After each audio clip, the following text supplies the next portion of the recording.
What up? And welcome to another episode of From the Script to the Screen.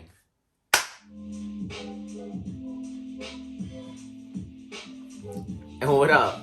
Welcome back to another episode, like I said, of From the Script to the Screen. As always, I like to go over the source material. To me, the stuff that leads to these great anime episodes that we get weekly. My Hero Season 6 is back. The third episode goes over chapter 264, 5, and 6. So, as you guys already know, the raid's already underway. We get introduced to more heroes as they go along. Like I said in the last episode, at this point, everything's already kicked off. And so, that's why we see more of why the students were involved. Continuing with the theme of the last episode. With this episode, we see Mudman and I forget her hero name, but she's able to produce shrooms. Another student from 1B. They are also able to, I would say, handicap a lot of the villains in the beginning. So after they basically do their task, they are then sent back to the rear, as always, to help evacuate and things like that. They wanted to get the kids out the way. They just wanted them, to provide some support for the main raid. So some of the pro heroes that run around in the beginning, we get introduced to Ed Shop, whose quirk is fold body. Basically, he's able to make his body as thin as possible. And as you know, he's able to basically produce injury anywhere in your body. We get introduced to Kamui Woods, who's a younger person, but basically has control over what I would say wood and things like that. So he's somebody who's pretty strong, also able to handicap a lot of people with a couple moves. The other pro heroes we get introduced to is Midnight and Fat Gum. We know Fat Gum has basically fat absorption. He's big at one point, but he's able to make his fat, basically he's able to use it into energy and power.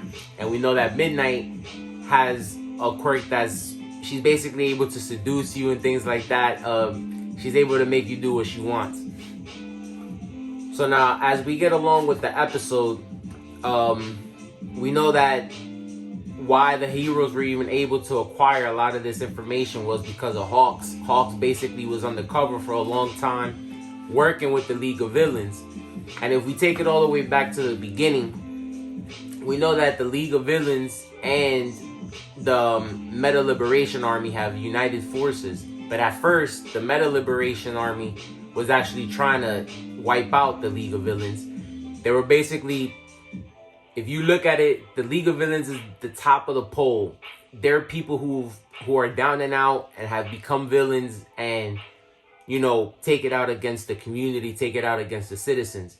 The Meta Liberation Army were just people that believed in the free use of quirks, didn't like, basically the hero system that's made, and wanted to get away with that, wanted to do away with it. They wanted Meta Liberation to be able to use your quirks.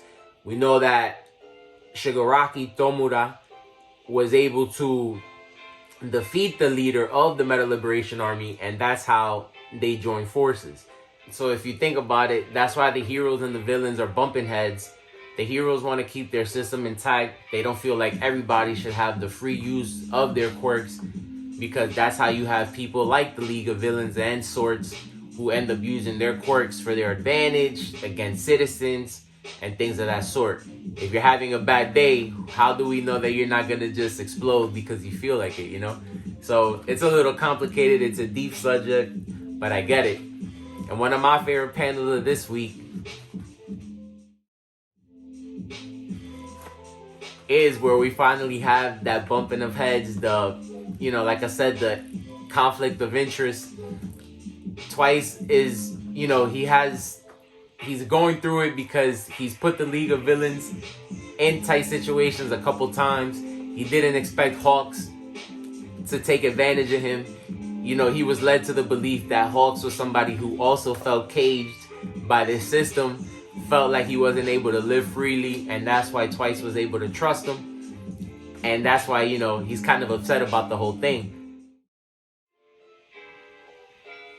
was one of my other favorite panels because even though Twice, like I said, does feel responsible, we see here that the League of Villains, they don't really blame him for anything. And, you know, they understand that it's just things that have happened. This was kind of bound to happen at any point anyway. So some of them are excited, as we know, to finally kick things off. Even though they were caught by surprise, some of them have been, as you could say, itching to get things started. So it was cool to see this little exchange between Hawks and Dobby. As we saw in the episode, Hawks was caught at a disadvantage because, of course, his quirk is, you know, what he's able to do with his feathers, and Dobby's able to basically burn his feathers.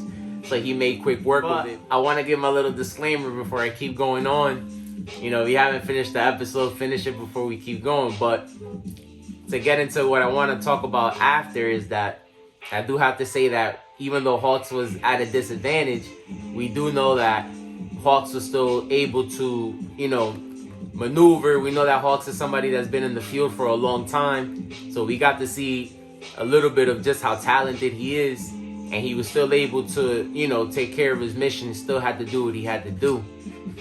And last but not least, that was one of my favorite panels this week. Towards the end of the episode, like I said, we know that Hawks was able to, you know, take care of his mission. But from Twice's perspective, he felt like Hawks wasn't somebody that was able to judge him. Even though we've been told some of Twice's backstory, we know that he's somebody who was kind of down and out, just kept going down, falling down the slump to slump to slump. But he still felt appreciative of his time spent with the League of Villains. He was happy that he met them. You know, he felt like he had some friends. So it was cool that he died happy. You know, even though he is a villain, from his perspective, again, a lot of things in this show are about perspective. He felt like he didn't do anything wrong. So that's why I appreciated the panels. You know, he did get a little bit of that liberation. With that being said, man, let me know what y'all thought about the episode. I thought it was good. Each episode from now on, like I said, is going to be straight action. It's going to be a crazy season. And let me know what y'all think, man. Peace.